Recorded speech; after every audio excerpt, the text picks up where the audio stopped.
Picture this, the bizarre death of Napoleon who rotted alive. What if I told you that one of history's most powerful emperors didn't die in a glorious battle or even peacefully in his sleep, but instead slowly dissolved alive in a bathtub while being poisoned by his own wallpaper? I'm talking about Napoleon Bonaparte, the man who conquered most of Europe, and his absolutely horrifying final days that will make your skin crawl. Because what happened to Napoleon on that remote island wasn't just death, it was psychological torture, medical malpractice, and quite possibly murder, all wrapped up in one of the most disturbing stories you've ever heard. And the most twisted part? The very thing that killed him might have been the only reason we could still recognize his face 19 years later when they dug up his grave. Let me paint you a picture that's going to completely change how you think about one of history's most famous figures. Picture this. It's 1821, and the man who once commanded armies of hundreds of thousands who had kings and queens bowing before him is now sitting alone in a scalding hot bathtub for hours on end because it's literally the only thing that stops him from screaming in agony. His body is wasting away so fast that he's gone from 200 pounds to less than 100 pounds in just a few months. His skin is turning yellow, he can't keep food down, and he's hallucinating about battles that ended years ago. But here's the kicker. He might not even be dying from natural causes. He might be getting slowly poisoned by the very walls around him, and the British government might have known exactly what they were doing when they put him there. This isn't just another history lesson about some dead emperor. This is a story about how power, revenge, and the pursuit of control can turn human beings into monsters, and how even the mightiest can fall in the most undignified ways imaginable. Because what the British did to Napoleon in his final years wasn't just imprisonment. It was a masterclass in psychological warfare that would make modern dictators take notes. And the medical incompetence that finished him off, that's going to make you never trust a doctor's prescription again. So buckle up, because we're about to dive deep into one of history's most disturbing death stories. And I promise you, by the end of this, you're going to look at green wallpaper very, very differently. And that's just the beginning of how twisted this whole story gets. Let's start with how Napoleon ended up on this godforsaken island in the first place, because context is everything here. After his devastating defeat at Waterloo in 1815, Napoleon wasn't just beaten, he was utterly humiliated. The coalition forces weren't taking any chances this time. They'd already let him escape from his first exile on Elba, and he'd managed to raise another army and terrorize Europe for another 100 days. So this time, they were sending him somewhere so remote, so isolated, that escape would be literally impossible. Enter St. Helena, a tiny volcanic rock in the middle of the South Atlantic Ocean, over 1,000 miles from the nearest landmass. It was basically the 19th century equivalent of a supermax prison, except worse, because at least modern prisoners have rights. But here's where the story gets really sinister, and this is where you need to pay attention, because this detail is going to become incredibly important later.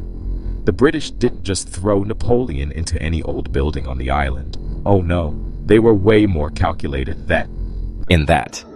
They specifically chose to house the former Emperor of France, the man who had lived in palaces like Versailles and the Tuileries, in what was essentially converted farm buildings.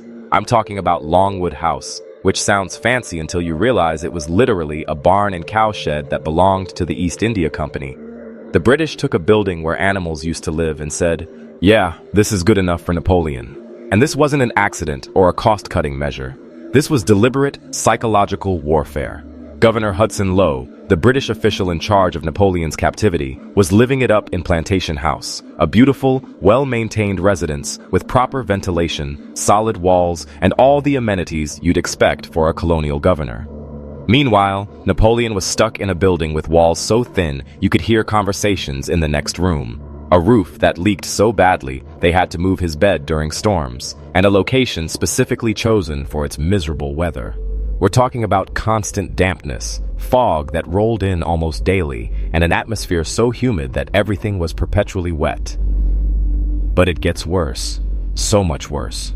The British weren't content with just making Napoleon uncomfortable. They wanted to break him psychologically. The mail censorship was just the beginning. Every letter Napoleon tried to send or receive was read, edited, or sometimes just destroyed entirely. His movement was restricted to a tiny area around Longwood House, and British officers were required to physically lay eyes on Napoleon twice every single day to make sure he hadn't somehow escaped from this island prison in the middle of nowhere. Can you imagine? You're trying to maintain some semblance of dignity as a former world leader, and you've got British soldiers basically doing roll call on you like you're a particularly dangerous inmate. And the rats. Oh my God, the rats. Napoleon, who had once dined in the most elegant settings in Europe, was now watching rats run across his dining table during meals. The man who had hosted kings and queens was living in conditions that would make a modern health inspector shut the place down immediately. But Napoleon, to his credit, tried to maintain his dignity through all of this. He still dressed formally for dinner, still insisted on proper protocol when meeting with visitors, and still carried himself like an emperor, even when his world had shrunk to a few damp, rat-infested rooms. Now, here's where the story takes a turn into full-on horror movie territory, and I need you to understand just how diabolical this next part is. The wallpaper in Longwood House wasn't just ugly, it was literally toxic. We're talking about wallpaper that contained Scheele's green, a pigment that was incredibly popular in the Victorian era because it produced these beautiful, vibrant green colors that everyone loved.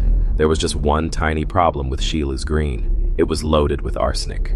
Not a little bit of arsenic, not trace amounts that might cause some minor health issues down the line. We're talking about dangerous, potentially lethal levels of arsenic that were about 20 times higher than what we would consider hazardous today. Here's the science behind this nightmare, and it's going to blow your mind.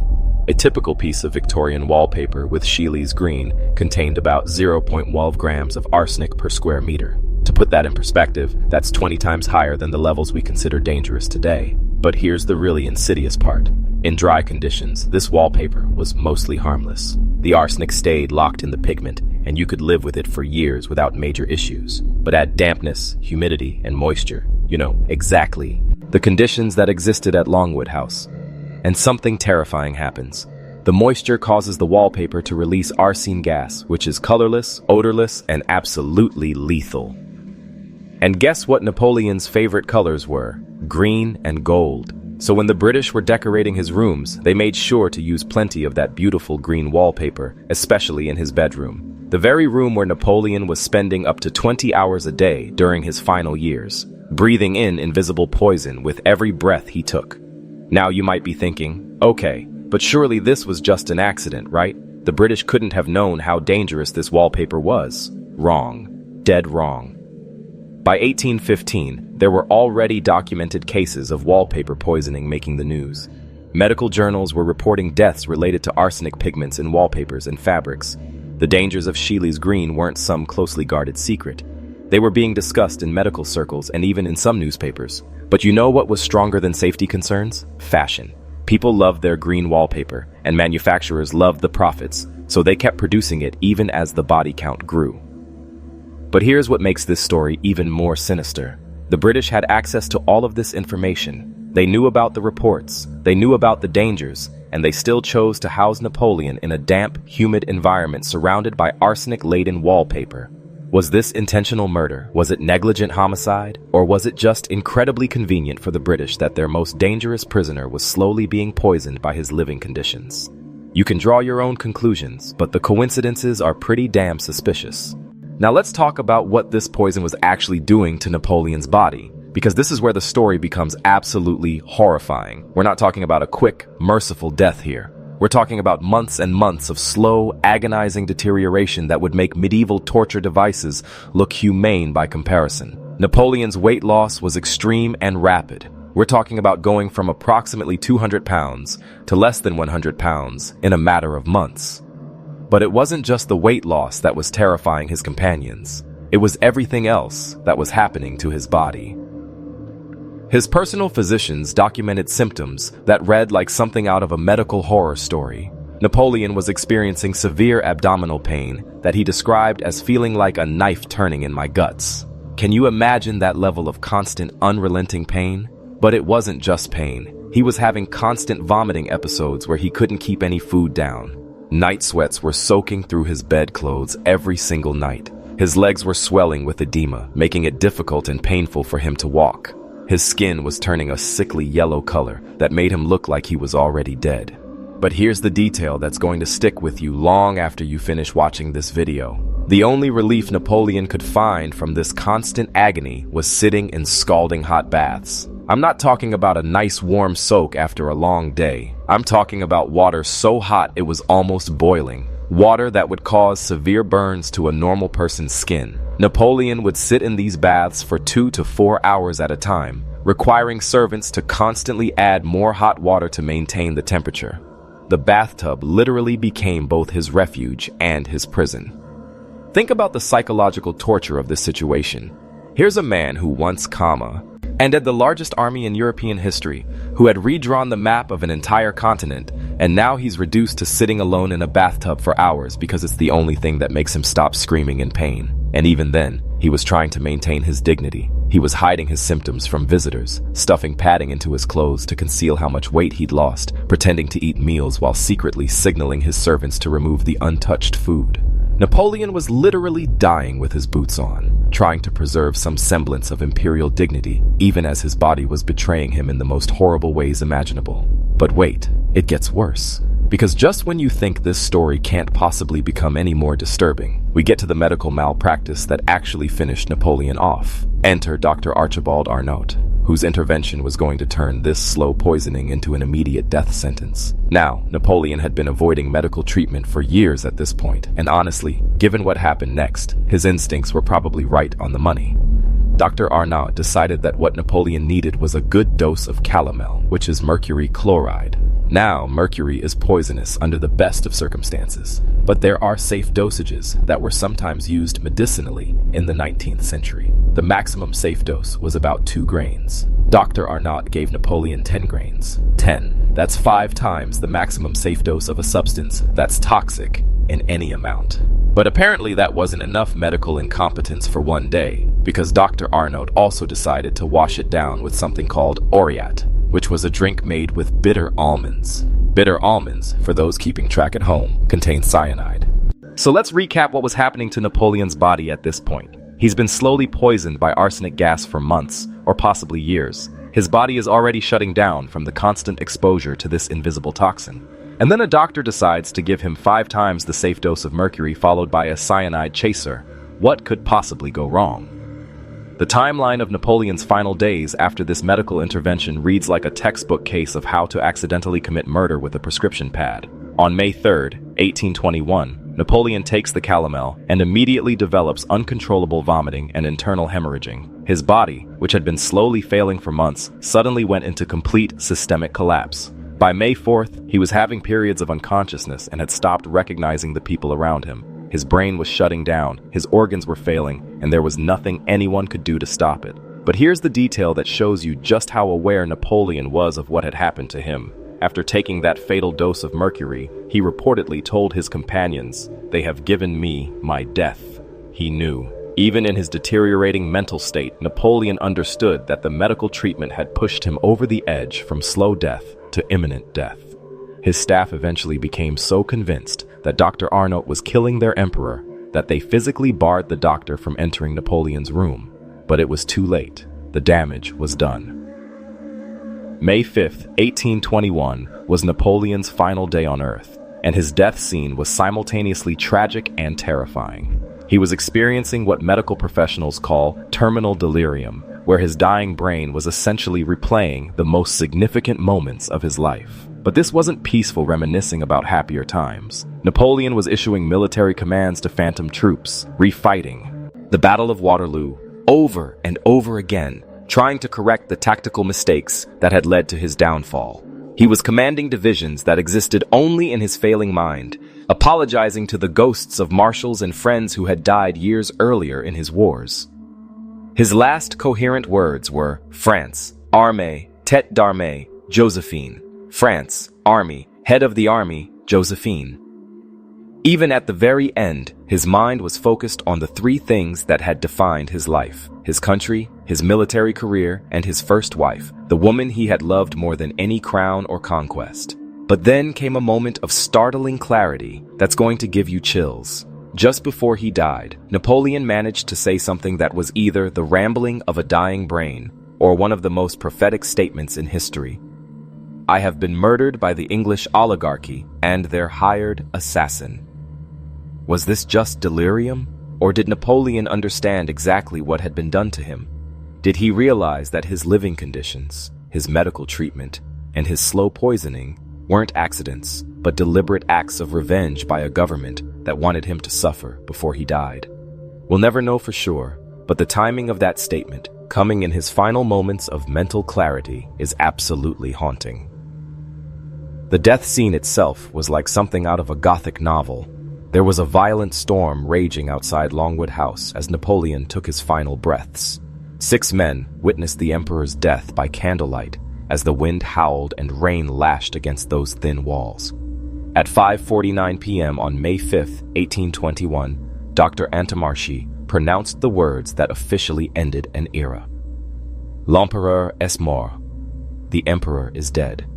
The man who had terrorized and inspired Europe for 2 decades was finally gone, and he had died alone, in agony, thousands of miles from everyone and everything he had ever loved. But here's where this story takes another absolutely bizarre turn that's going to make you question everything you think you know about death and decomposition. 19 years later, in 1840, the French government finally got permission to bring Napoleon's body back to France for a proper burial. When they opened his coffin on that remote island, expecting to find a skeleton or maybe some scraps of clothing, they discovered something that defied every law of nature they understood. Napoleon's body was almost perfectly preserved. I'm not talking about mummification or some kind of embalming process. I'm talking about a body that looked like he had died weeks ago, not 2 decades earlier. His features were intact and recognizable. His skin was discolored but unbroken. His hair had actually grown since his death. His clothing was almost pristine. The French officials who witnessed the exhumation were so shocked they thought they might be looking at the wrong grave. But it was definitely Napoleon, and he looked better than he had on the day he died. The scientific explanation for this impossible preservation is absolutely chilling when you understand what it means. Arsenic, the same poison that had slowly killed Napoleon over months or years, acts as a powerful preservative. It prevents the normal bacterial decomposition that breaks down human tissue after death. So the very substance that had caused Napoleon such agony in his final months was now preserving his corpse for posterity. The poison that killed him had essentially turned him into a naturally mummified specimen that could survive decades in a tropical climate where normal decomposition would have reduced him to bones in a matter of years. Think about the cosmic irony of this situation. The British had succeeded in breaking Napoleon psychologically, physically, and spiritually. They had watched him waste away in agony, reduced from a world conqueror to a man who could barely leave his bathtub. They had destroyed his body, his dignity, and his hope. But in doing so, they had also ensured that his physical form would be preserved almost indefinitely, creating a kind of monument to their own cruelty that would last far longer than any of them would live. But the preservation wasn't just scientifically significant, it was also deeply symbolic. Because when Napoleon's perfectly preserved corpse made its way back to France in 1840, it triggered something that the British had never anticipated. It caused a complete rehabilitation of Napoleon's reputation and legacy that transformed him from a defeated tyrant into a martyred hero. The French people, who had lived through 25 years of boring, bureaucratic government under Louis Philippe, were ready to remember their former emperor, not as a warmonger who had gotten hundreds of thousands of their sons killed, but as a symbol of French glory and national greatness. The funeral in Paris on December 15, 1840, was unlike anything the city had ever seen. 1 million mourners braved freezing weather to line the streets and pay their respects to a man that many of them had celebrated the defeat of just 20 years earlier. Victor Hugo, who witnessed the event, wrote about the religious fervor of the crowd, describing scenes that bordered on mass hysteria. People were crying, fainting, reaching out to touch the funeral carriage as it passed. It was like the entire city had forgotten that Napoleon had once been a dictator who had dragged France into decades of constant warfare. But here's the most mind-blowing part of this whole posthumous rehabilitation. Representatives from countries that Napoleon had invaded, occupied, and terrorized were sending official delegations to honor his memory. Nations that had fought tooth and nail to defeat him were now treating his funeral like the passing of some beloved statesman. It was complete historical amnesia on an international scale, and it happened in the span of a single generation. The psychological explanation for this transformation is actually pretty simple, but it reveals something deeply disturbing about how human memory works. By 1840, most of the people who had actually lived through the Napoleonic Wars were either dead or elderly. The younger generation had grown up hearing stories about Napoleon's conquests, but hadn't experienced the reality of constant warfare, economic hardship, and mass casualties that those wars had caused. To them, Napoleon wasn't a tyrant who had gotten their fathers and grandfathers killed. He was a romantic figure who had made France the center of the world's attention. Meanwhile, the France of 1840 was, in Victor Hugo's words, boring and bureaucratic. Louis-Philippe's government was stable, peaceful, and utterly uninspiring. There were no great military victories to celebrate, no grand projects that captured the imagination, no sense that France was destined for greatness. In that context, Napoleon's memory became a kind of nostalgic escape from the mundane realities of bourgeois life. People were literally romanticizing a dead tyrant because their current government wasn't exciting enough. This is how historical memory works, and it's terrifying when you really think about it. Within a single generation, a society can completely rewrite its understanding of a traumatic period, transforming perpetrators into victims and tyrants into heroes. The very people who had suffered under Napoleon's rule were now celebrating his memory, and their children were growing up thinking of him as some kind of tragic romantic figure rather than a dictator who had sacrificed millions of lives for his own ambition. But let's get back to the science of Napoleon's death, because modern forensic analysis has revealed details that make this story even more disturbing than it already was. In the 1960s, scientists analyzed samples of Napoleon's hair that had been preserved since his death, and what they found was absolutely shocking. The arsenic levels in his hair were more than 100 times higher than normal. We're not talking about slightly elevated levels that might suggest accidental exposure. We're talking about massive amounts of arsenic that could only result from prolonged, systematic poisoning. Multiple samples from different years of his exile confirmed that this wasn't a one-time exposure or an accident. Napoleon had been absorbing dangerous levels of arsenic consistently throughout his time at Longwood House. The pattern of arsenic accumulation in his hair created a timeline that perfectly matched his declining health during his final years.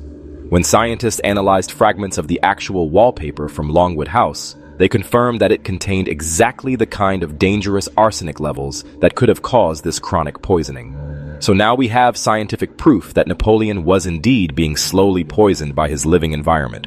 The question that remains is whether this was intentional murder, criminal negligence, or just an incredibly convenient accident for the British government. And honestly, when you look at all the evidence together, the deliberate choice of the most miserable possible living conditions, the documented knowledge about wallpaper dangers, the British officials' comfortable accommodations versus Napoleon's toxic environment, it's hard to believe that this was all just a series of unfortunate coincidences. But here's what makes this story truly tragic, beyond just the horror of slow poisoning. Napoleon's final months weren't just about physical deterioration. They were about the complete destruction of human dignity. This was a man who had once been the most powerful person on earth, who had kings and queens seeking his approval, who had redrawn the map of Europe according to his personal vision. And the British didn't just want to defeat him or imprison him, they wanted to humiliate him, to reduce him to something less than human, to make him suffer in ways that would break his spirit as well as his body. They succeeded beyond their wildest dreams. By the end, Napoleon was a shadow of his former self, physically and mentally destroyed by months of agony and isolation. But in their very success, they created something they never intended. A martyred hero whose perfectly preserved corpse would inspire generations of French nationalists and become a symbol of resistance against foreign oppression. The British had won the war, but they were about to lose the peace in ways they never could have imagined. The lesson here isn't just about Napoleon, or even about the dangers of arsenic-laden wallpaper. It's about how the pursuit of revenge can corrupt even the most civilized societies. The British weren't content with simply defeating Napoleon militarily. They needed to destroy him personally, to make him suffer, to prove that their system was superior to his by reducing him to a broken, dying animal. In doing so, they revealed something ugly about themselves and their concept of justice that history has largely forgotten. And that's perhaps the most disturbing part of this entire story. We remember Napoleon's death as a footnote to his life, a sad but inevitable end to a great career. We don't usually talk about it as what it actually was, a deliberate campaign of psychology. psychological and possibly physical torture carried out by a government that claimed to represent the values of civilization and human rights. The British had spent years fighting against Napoleon's tyranny, only to become tyrants themselves when they finally had him at their mercy. This is how power corrupts, and this is how good people can become monsters when they convince themselves that their victims deserve whatever suffering they inflict. The British officials who designed Napoleon's captivity probably thought they were being just and appropriate. They had defeated a tyrant, and they were making sure he paid for his crimes. But in their pursuit of justice, they became exactly the kind of cruel, calculating oppressors they claimed to be fighting against. The irony is that their cruelty backfired in the most spectacular way possible. Instead of destroying Napoleon's legacy, they preserved it literally and figuratively. The arsenic that slowly killed him also preserved his body, creating a physical monument to their cruelty that lasted for decades. The misery they inflicted on him became part of his romantic legend, transforming him from a defeated dictator into a tragic hero who had been martyred by his enemies. Napoleon's death tells us something important about the nature of power, revenge, and historical memory. The mighty don't usually fall in glorious battles or dramatic confrontations. They waste away slowly, reduced to shadows of their former selves, dying in undignified circumstances that reveal the fragility of all human pretensions to greatness. Physical decay is the great equalizer that reduces emperors and peasants to the same basic biological functions and needs. But it also shows us how societies can completely rewrite traumatic histories within a single generation. The French people who turned out by the hundreds of thousands to honor Napoleon's memory in 1840 were essentially celebrating the man who had gotten their fathers and brothers killed in pointless wars of conquest. Distance in time had allowed them to forget the horror and remember only the glory, to transform a tyrant into a hero through the simple passage of years and the natural human tendency to romanticize the past. And finally, Napoleon's story reveals the dangerous psychology of revenge and the way it can corrupt even the most well-intentioned people. The British didn't set out to become torturers and murderers. They set out to defeat a dangerous enemy and ensure he could never threaten European peace again. But somewhere along the way, defeating Napoleon wasn't enough. They needed to humiliate him, to make him suffer, to prove their superiority by reducing him to something less than human. In doing so, they became the very thing they had been fighting against.